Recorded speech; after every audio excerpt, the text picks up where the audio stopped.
ज्यावेळी मी इथला व्हिडिओ बनवला होता मागच्या टायमिंगला, त्यावेळेस मी तुम्हाला सांगितलं होतं की तुम्ही हा बोर्ड पण पाहू शकता. मागच्या व्हिडिओमध्ये इथेच उभे राहून मी व्हिडिओ केलेला पेरणीचा.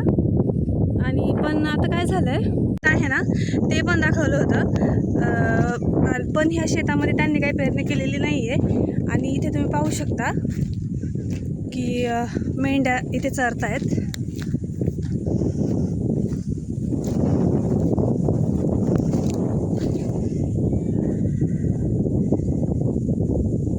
मागच्या वेळी मी ह्याच ठिकाणी पेरणीचा व्हिडिओ काढला होता आणि तो मी टाकला होता.